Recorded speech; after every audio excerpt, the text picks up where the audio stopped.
with its rapid build-up of its military. Already the same amount as ships sailing in their navy compared to the United States, and that will grow into 450 ships by 2030, 1,000 nuclear warheads by 2030. And we have to be sure and make sure that you can defend ourselves against them. All right, let's come to the center front row, the gentleman in the glasses. Yes. Thank you for the floor. Dmytro Shkurko, National News Agency of Ukraine. Last days, we have intensified attacks of Russia to the civilian objects in Ukraine. Today, tonight, at least six people only in Kiev died and around 20 were wounded. So my question is NATO considered that like some kind of challenge just straight before the start of NATO summit? And could we expect, if not reaction, but some kind of assessment of this situation from a leader's side? And the second question, if I may, tomorrow you will have a trilateral meeting with EU and Ukraine.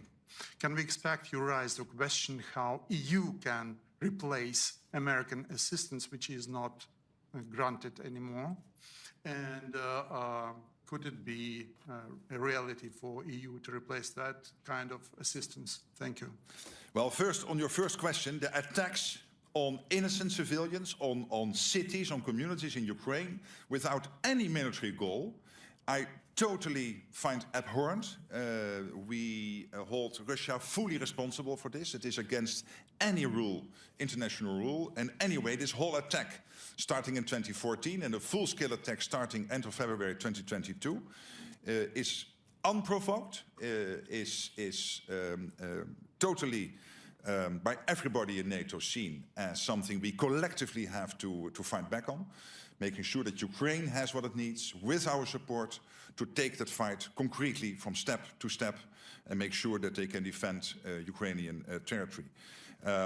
This is the reason why I think also last year in Washington, NATO allies agreed that for Ukraine there is an irreversible path of Ukraine to enter NATO. And that is still true today, and it will still be true on Thursday after this summit. When it comes to your second question, as I announced, we thought for this year 20 billion was pledged by Canada and the European allies. It is now over 35 billion. Last year it was just over 50 billion for the full year. This year, not even before we reached the 1st of July, so the half-year mark, we are already at over 35 billion. So this shows you, and this is the evidence, that nobody in Europe, in Canada, including, by the way, the United States, loses sight of what is happening in Ukraine. All right, we'll come back to this side of the room. The gentleman here in the front row in the dark suit. James Bayes, Al Jazeera. Secretary General, NATO's position for more than 3 years has been very consistent. It's been criticizing Russia for breaching the rules-based international order by invading Ukraine. Doesn't all of that seem very hypocritical, given the US's recent actions, which are clearly dubious under international law? Well, I don't agree with that assessment at all. Obviously, NATO is concentrated on the Euro-Atlantic, but I do not at all, not one syllable of your assessment, sorry, on what you just said. With all the respect, of course, for your news outlet, which I always respect, but I think you have this completely wrong. All right, and staying in the front row, the woman here. Maria Vasiliou, Tanea, Greece. Back to the defense spending plan, you said there is going to be a review in 2029. How are you going to ensure until then that there is credible growth in spending by all members? And also, I mean, in other words, taking also into consideration the exemption for Spain, how are you going to ensure that this pledge, this plan does not become another empty promise? Thank you. Well, let me first say on your particularly alluding to Spain, NATO has no opt-outs. And NATO doesn't know side deals or side deals. So that's on the particular question you ask about Spain. What all allies will do is that, of course, they have the sovereign right and also the flexibility to determine their path for delivering on the NATO commitments. That means how much they will spend annually, and this is exactly what we are doing. The big difference from the Welsh pledge in 2014 is this, that there will be annual reports on what nations are spending. There will be regular reviews on what is happening.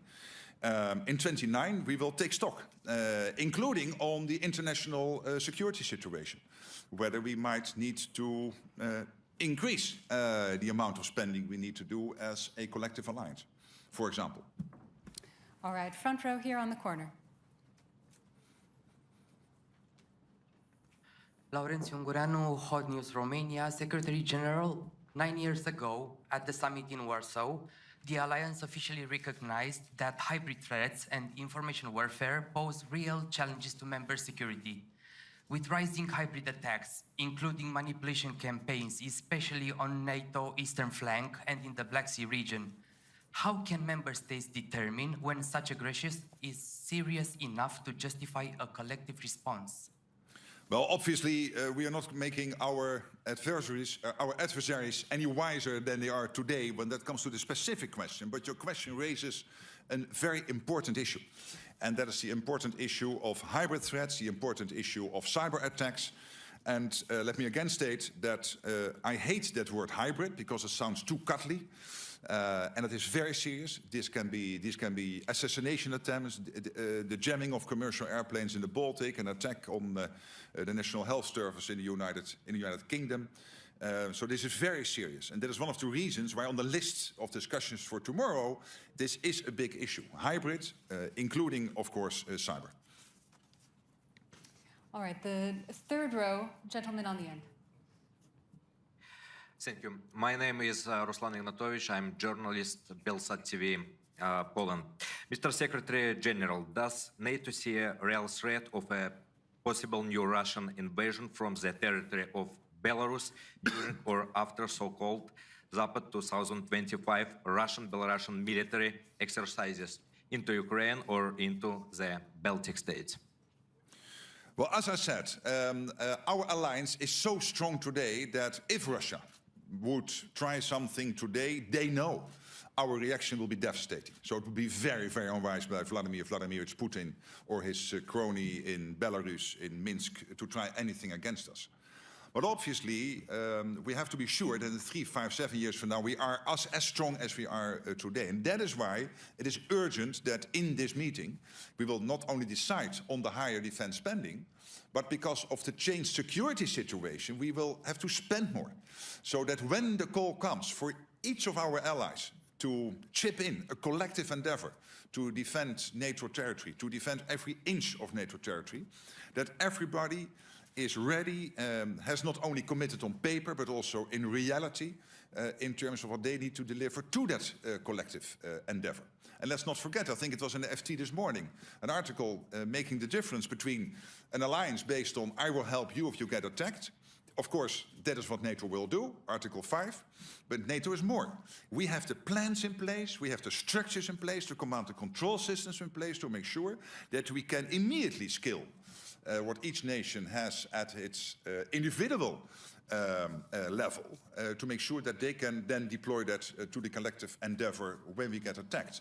My worry is two things: that if we do not spend more, that's in 3, 5, 7 years from now, we might not be able to do that. And secondly, that with the present level of defense production, which is also part of your deterrence, if we don't ramp that up, that's why this is next to Ukraine and the defense spending, one of the 3 issues at the summit, that our deterrence will not be strong enough. And that is why this ramping up defense spending is such an important subject. Okay. All right. The woman in the blue jacket, about a third of the way back.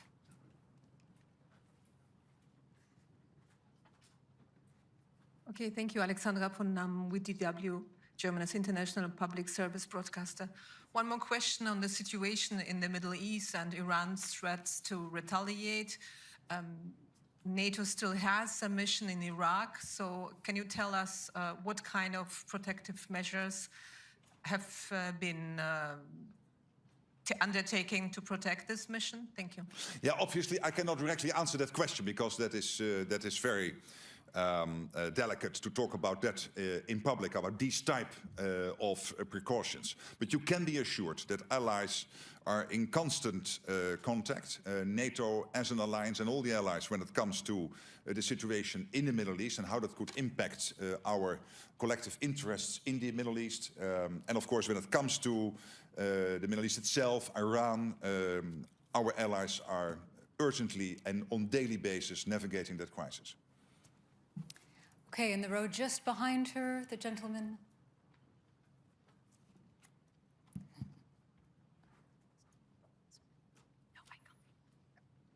Thank you. Mr. Secretary General, you mentioned the Pacific partners. 3 of them have declined to be present with the government leaders. With the threat of China in the back of our minds, what consequence does their absence have? And have you tried urging them to reconsider? Well, we are in very close touch, basically from week to week, month to month with our 4 partners, New Zealand, Australia, Japan and the Republic of Korea. I was visiting Japan early April, and we know that not only for us, but also for them, this relationship with NATO and between NATO and Indo-Pacific is crucial. Not because we want to extend Article 5 to the Indo-Pacific, but we know that the Euro-Atlantic and the Indo-Pacific arena are closely connected. And even more since the end of February 2022, North Korea and China and Iran, but in this case particularly focusing on China and North Korea, ramping up Russia in its attack, or unprovoked attack on Ukraine. So we will have very senior representatives here. We will have important meetings coming up. And you will always see in summits like this that the program changes from day to day a little bit. So here you have one of those examples. But I would not read too much into that. All right, coming to this section, the gentleman with the glasses in the 6th row. Okay. Hello, Edward Lucas from The Times. You've talked about the need to improve air defences fivefold. The problem here is the countries that most need air defences are the least able to afford them, the smaller and poorer members of the alliance in the East. It's the bigger, richer countries, perhaps even like this one, that could afford to contribute but won't necessarily be in the forefront of a Russian air and missile attack. Can you see any way in which the alliance can spread the burden of air defences so that the rich who can pay help the poor who can't? And can you envisage even this might stretch over to Ukraine, which needs it most of all?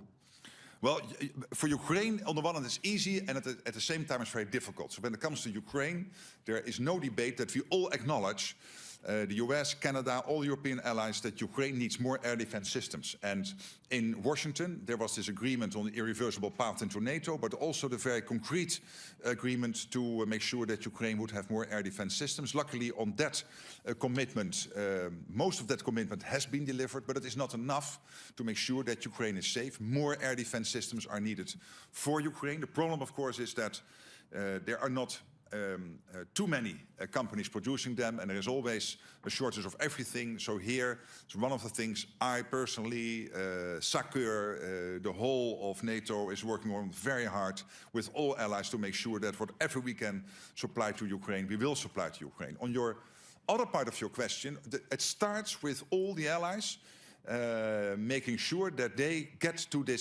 delivering the capability targets, and that means in reaching the 5%, including the 3.5% on core defense. It's true that air defense systems can be very expensive. So when it comes to concrete issues on that, we will be able to solve that, no doubt. But first, also the countries with a smaller budget need to show that at least they have the plans in place to get to the 5%. I think it starts there. And if there are then still problems in terms of procuring, you can always sit together and see what can be possible. All right, and then just in front of him, the gentleman in the dark suit. Thank you, Daniel Tgie, First Western TV and News Channel 24, Ukraine. NATO-Ukraine Council will not hold a formal meeting during the summit. Also, according to recent publications of various media, Ukraine, there's a possibility that Ukraine would not be included in final communique of this summit. don't you feel that the war in Ukraine is being put on the back burner of this summit? No, to the contrary. So we have one session with the 32 leaders. In the past, you would have sessions with the EU, with the Indo-Pacific 4, with Ukraine. Here we made the choice to have one concentrated session with the 32, and around that session with the 32, many smaller sessions. So you will see the president of Ukraine, but also other senior leaders of Ukraine sitting in various formats with leaders over the next couple of days. So that's what, when it comes to the summit program on Ukraine, EU, Indo-Pacific 4. But when it comes to the meeting with the 32, one meeting with the 32, so that's more like London 29, then Brussels 2019, then Brussels 2018. So we're very focused. When it comes to the support for Ukraine, I don't agree. You will find in the communique, which has now been agreed by the ambassadors, so the North Atlantic Council, you will see important language about Ukraine, including connecting the defense spending up to 2035 to Ukraine and the need for Ukraine to stay in the fight. This is a clear commitment by allies. And the fact that this year, already, not even having reached the half-year mark of the 1st of July, we are now at a total pledge of 35 billion compared to last year. For the full year, a little over 50 billion, shows you that it is rather increasing than decreasing. And I think that's very positive and necessary, because we need to bring that fight in Ukraine, this terrible Russian onslaught, to a durable and lasting peace. Okay, and then just across the aisle, the gentleman in the light suit. That's a very, May I stand up? with a lot of orange. Yes. Good afternoon. My name is Helmut Hetzel, foreign Yes. correspondent here Good to see you in again. lovely city, The Hague. And I have two questions for you, Mr. Secretary General. First of all, do you have reliable information that the United States managed to destroy all the nuclear facilities of Iran? That's the first one. And the second question is, I go back to the Asian-Pacific region, because there's also the conflict between China and Taiwan. And there is the Chinese-Taiwan Relation Act. That means that the United States are obliged to support, even maybe defend Taiwan if getting attacked by China. Is NATO prepared for this worst-case scenario in the Asian-Pacific region? Well, on your first question, I have no news I can convey here. So, I mean, of course, NATO is very much concentrated and watching the Euro-Atlantic. But as I said, individual allies clearly navigating the crisis now in the Middle East, and particularly in close consultation with the American ally when it comes to Iran and the impact it will have on the region. And I already mentioned to you the statements earlier by NATO that we should prevent collectively to make sure as a world community that Iran would not get to a nuclear capability, violating the NPT. To your second question, as I said, we have this close relationship now with Japan, the Republic of Korea, Australia, and New Zealand, exactly for the reason that these countries are very, very worried about the massive military build-up China at the moment is taking place. We know that out of the 10 biggest defense companies, only a couple of years ago, you would not find any Chinese companies. At this moment, you will find 3 to 5 Chinese defense companies in the top 10 of biggest defense companies in the world. And this shows you that this massive build-up is taking place and is having a huge impact also when it comes to the defense industrial production of China. And of course, they don't do this only because they want to have nice parades in Beijing. I guess it's there for a reason. And we are all very worried, of course, about the situation in Taiwan. And we also know that there is a risk that if the Chinese would try anything with Taiwan, that no doubt he will call his junior partner, Mr. Putin, and make sure that the junior partner in that relationship with China, Mr. Putin, will keep us busy here, if that would happen. That is one of the reasons why we have to stand ready. And we cannot be naive. We have to be clear on this. And that is why that extra defense spending is so important. That is why NATO does not have, as an alliance, opt-out, side deals, etc., because we all have to chip in. All right, second row, blue shirt. Thank you very much. Thank you, Secretary General. Good morning, sir. Good afternoon. Jonathan Deal, Yeah. BBC News, thank you. Yeah. I would like to go back to Iran. I know it's not on the agenda, but you raised it yourself. Donald Trump has mused as to whether regime change might not be a bad thing. Do you think regime change in Tehran would be good, or would you say don't go there? And then secondly, NATO has in the past intervened in regions outside the Euro-Atlantic. So I'm thinking of Libya in 2011, in Afghanistan. If Iran closed the Strait of Hormuz, it's a hypothetical, but you talked about NATO interests and defending its interests and responding. Would NATO intervene if Iran tried to close the Strait of Hormuz? Thank you. Well, let me say the following. I have to restrain myself on commenting. Of course, I would love to do that and answer your first question, but as Secretary General of NATO, it is my job to make sure that the 32 allies have what they need to have in terms of spending, industrial production, the support for Ukraine. That's what this summit is focusing on. And anything I would now comment, other than what I said in my introductory remarks on Iran, is not helpful. It is deviating from the core issue at hand. And that doesn't mean that individual allies will not discuss this. It doesn't mean that individual allies might bring it to the discussion on the table, at the table on Wednesday. Of course that can happen, but it's not why NATO. And when it comes to your second question, it is true that for some years NATO has been active in theaters outside NATO territory. I think maybe the biggest change in NATO since the fall of the Berlin Wall is that we have to reconcentrate on NATO territory, because NATO territory itself is under threat. NATO territory itself is confronted with the massive buildup of Russia, the massive buildup of the military capabilities in China, the fact that North Korea, Iran, China are helping Russia, making Ukraine not into a regional conflict, but really a conflict which is concerning the whole world community, and really concentrate on that. Okay, we have time for just a few more questions. In the center, fifth row, the woman in the beige jacket. Okay. Thank you. I'm Bibiana Piene from Norwegian News Agency. Our Prime Minister, Jonas Gahr Støre, today declared that, I'm sorry, I have to go back to Iran, but he today declared that the US attack on Iran is in breach of international law. So I would like to hear your position on this.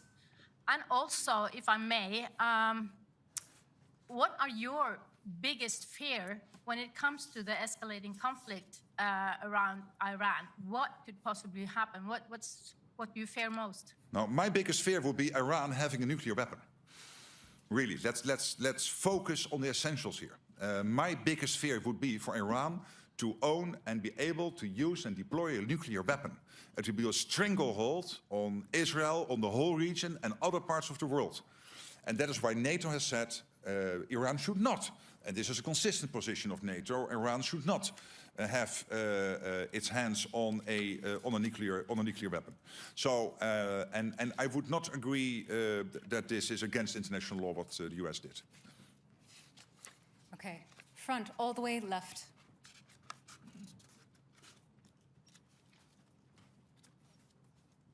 Secretary General Latika Burke, The Nightly, Australia. Going back to everything that you have discussed about the integrated threat picture between the Indo-Pacific and the Euro-Atlantic, is it your advice to Indo-Pacific countries that they also raise their defence spending to the new NATO standard? Well, obviously, let me also here try to limit myself a little bit. I'm already very glad that as an alliance, we will decide most likely on Wednesday. There is an agreement in the North Atlantic Council on this to move to get to this minimum of 5% of defense spending.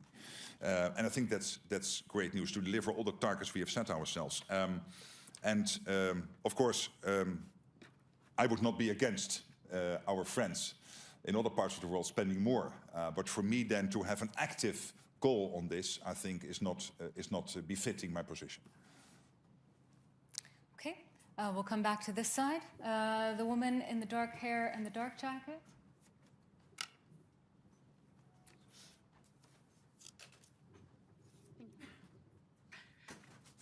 Victoria Klipka from TV8, Republic of Moldova. I address this question from the part of our media delegation. Right. So, As you know, parliamentary elections will be held in Moldova this autumn, and the outcome of the vote will be crucial for the country's future in Europe. Russia has now given up on its plans to stop Moldova on its tracks, and it's utilizing the entire arsenal of hybrid warfare tactics is tested and refined during the last year's presidential elections. So Moldova returns to Russian sphere of influence would be not only dangerous for Moldova, but for the entire region. What is the view from NATO headquarters on the situation in Moldova, and how could NATO and its allies help Moldova to resist this unprecedented wave of hybrid warfare waged by Russia? Well, I can assure you, from my previous roles, Prime Minister of the Netherlands, we were active helping Moldova as a country, and I'm sure it still continues. As NATO, there is a close cooperation with Moldova on these very practical issues, and Maya Sandu, the President of the Republic, myself, I visited her a couple of months ago when I returned from Odessa, and it was a very pleasant discussion. We are closely coordinating, and I know that Romania, our ally, Bucharest, Romania, is of course also very much involved, making sure that Moldova can defend itself as much as possible against the hybrid threat. Okay, and one final question. The woman in the yellow jacket here.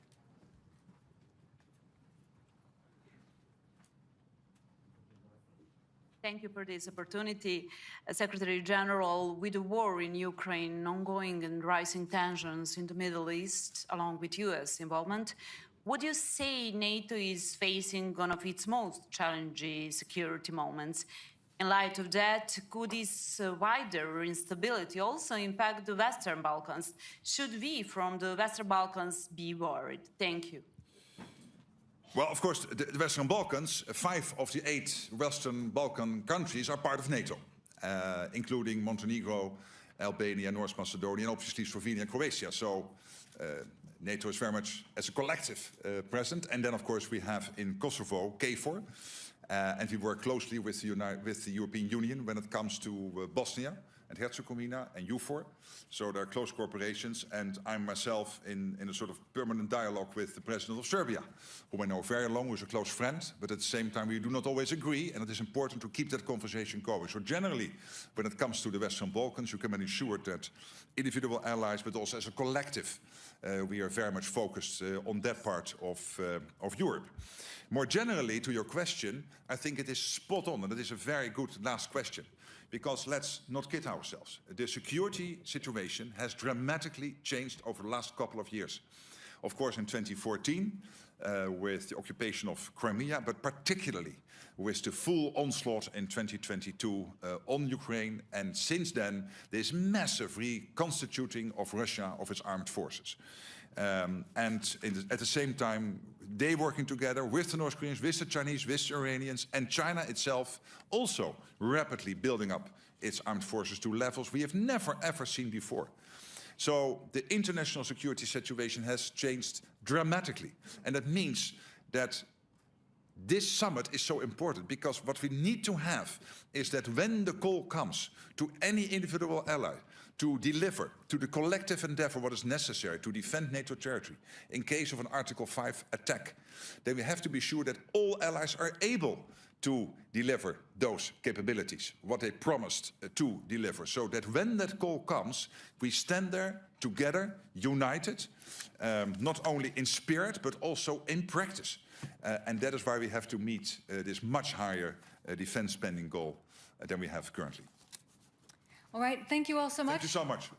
We look forward to seeing you again on Wednesday afternoon. Thank you.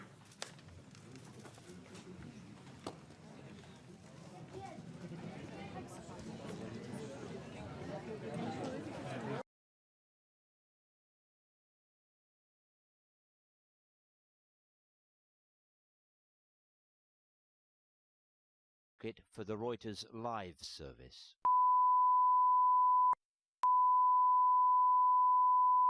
This is the primary audio circuit for the Reuters live service.